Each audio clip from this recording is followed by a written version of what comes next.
Ne donne pas ta part au chien. Pour la 12e fois, son estomac gargouilla tel une cornemuse. Nodo d'Andrea passa une main sur sa panse rebondie que le boutonnage du pourpoint avait bien du mal à endiguer. Plus sûrement que le soleil ou les cloches d'une église, son ventre lui annonçait l'heure du repas. Nodo jeta en hâte sur ses épaules une houppelande sans manches, fixa malhabilement un chapeau sur sa grosse tête en forme de poire, fit ses dernières recommandations aux ouvriers et apprentis, puis confia l'échoppe atelier à son fils aîné. Situé dans le quartier animé d'Orsan-Michel, à 2 pas du Mercato Vecchio, son affaire était florissante.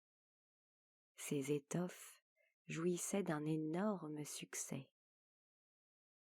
Il pensait même ouvrir une nouvelle boutique au printemps prochain. D'un pas chaloupé et pesant, il prit la direction de l'auberge tenue par Pietro Torselli. La rue grouillait de monde. Il jouait des coudes à travers la cohue, indifférent aux cris de protestation, aux colibés d'étudiants désœuvrés qui cherchaient la bagarre, et même au bonjour des amis. Quand le ventre de Nodo criait famine, rien, ni personne, ne pouvait le détourner de son but. Des plats copieux. Car Nodo, sans conteste, se tenait mieux à table qu'à cheval. D'ailleurs, de nombreuses histoires circulaient sur sa voracité, tant et si bien que tout Florence redoutait de partager son tailloir. Moins d'une dizaine de bâtisses plus loin, Nodo, le visage rubicond et le souffle court, ne fut pas mécontent d'apercevoir l'enseigne peinte de l'auberge. Une énorme corne d'abondance.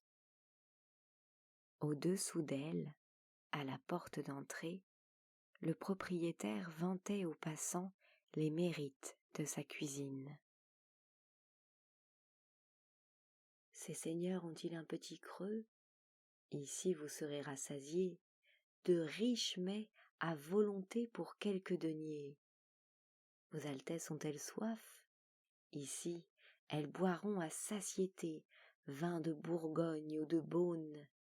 Bref, ici vous trouverez bon manger et bon boire.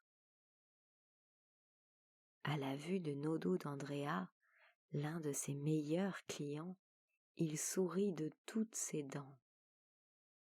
Maître d'Andrea, veuillez vous donner la peine d'entrer, lança-t-il avec force courbette, plus obséquieux que jamais.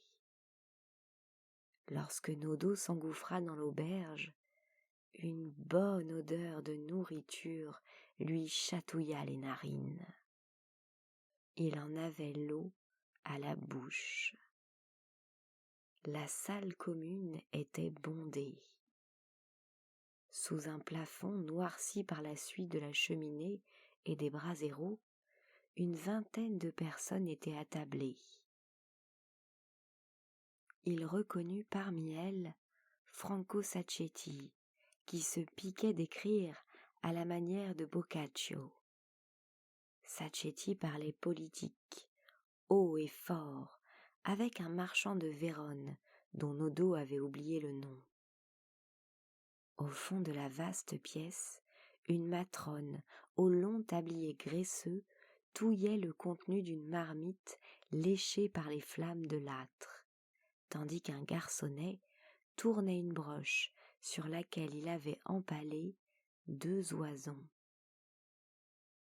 Non loin d'eux, assis sur un tabouret, une servante d'à peine 15 ans plumait un canard sous le regard intéressé des chiens de la maison, couchés sur le sol dallé. Nodo ne put s'empêcher de jeter un regard concupissant sur les salaisons qui pendaient au plafond. « Que nous avez-vous préparé aujourd'hui, mon cher Pietro ?» lui demanda Nodo. 2 minces filets de salive s'écoulaient depuis les commissures de ses lèvres. Il les effaça d'un revers de la main. Pietro annonça un à un les plats qu'il allait servir, tout en l'invitant à le suivre jusqu'à sa table.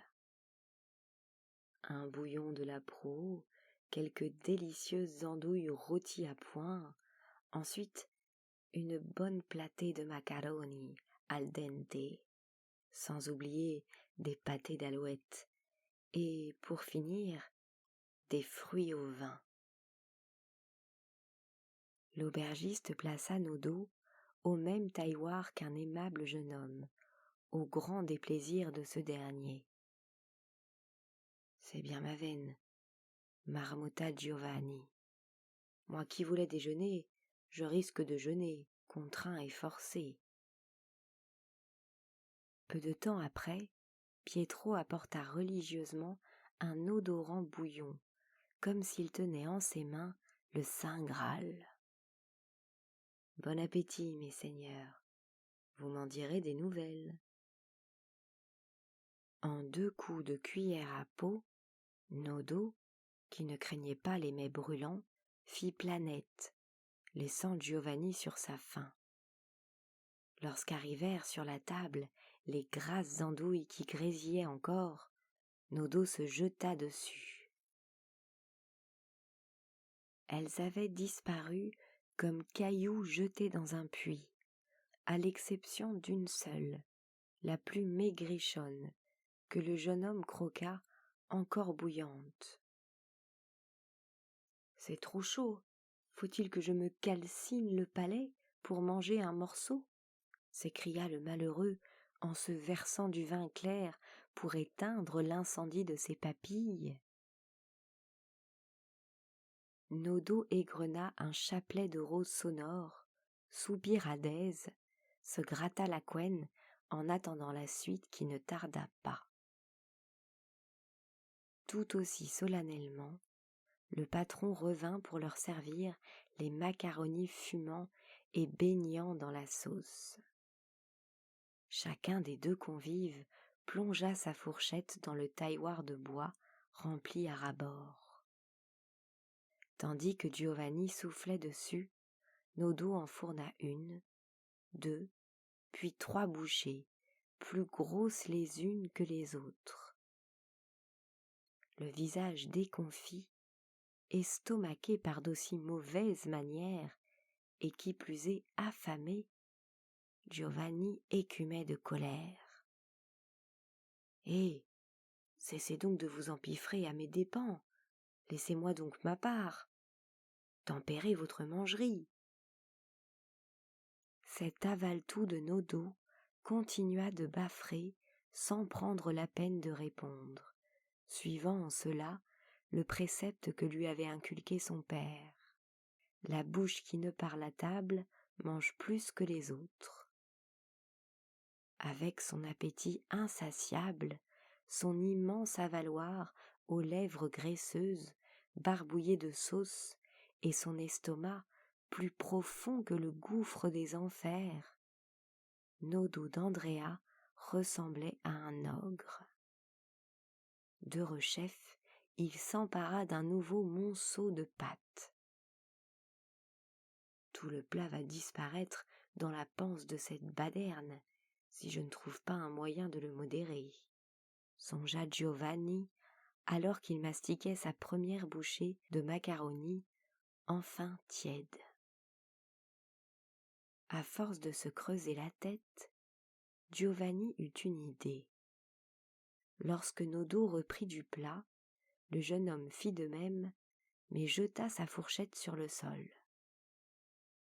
Voyant cela, Nodo manqua de s'étrangler. « Pauvre fou, que fais-tu ? Qu'est-ce qui te prend de gaspiller ainsi une si bonne nourriture ?» éructa le glouton en agitant sa fourchette sous le nez du jeune homme. D'un calme olympien, Giovanni lui répondit en montrant les chiens qui se disputaient les pattes. « Je fais ce que je veux de mon repas. Je préfère les régaler plutôt que de continuer à vous engraisser. » À ces mots, Nodo s'empressa de se resservir et Giovanni de l'imiter pour lancer sa part aux chiens. L'assistance, qui s'était arrêtée de déjeuner, regardait médusée cet étrange tournoi. Chaque bretteur ne le cédait en rien à l'autre. Le duel continua ainsi quelques instants jusqu'à ce que Nodo s'écrie. « En voilà assez, ne donne plus ta part aux chiens. »« Seulement si vous me laissez finir ce plat, » répliqua le jeune homme. « Vous en avez déjà mangé plus que de raison. Pour ce qui est des prochains mets, promettez-moi d'aller plus lentement afin que je puisse me restaurer normalement. Jusqu'à la fin du repas, je veux prendre 2 bouchées pendant que vous vous contenterez d'une seule. »« Ah non, pas question, » se défendit Nodo. « C'est ce qu'on va voir. » Giovanni esquissa un geste en direction des chiens. « D'accord, tu as gagné, » concéda finalement Nodo, l'humeur maussade. La salle entière éclata de rire. Giovanni put enfin déjeuner. Quant à Nodo, pour la première fois de sa vie, il dut se contenter de sa portion, ce qui n'était déjà pas si mal. Colportée d'auberge en taverne, cette histoire fit le tour de la ville. L'étrange stratagème inventé par Giovanni séduisit tant les Florentins que, du vivant de Nodo d'Andrea, ceux-ci prirent l'habitude de manger en compagnie de leurs chiens.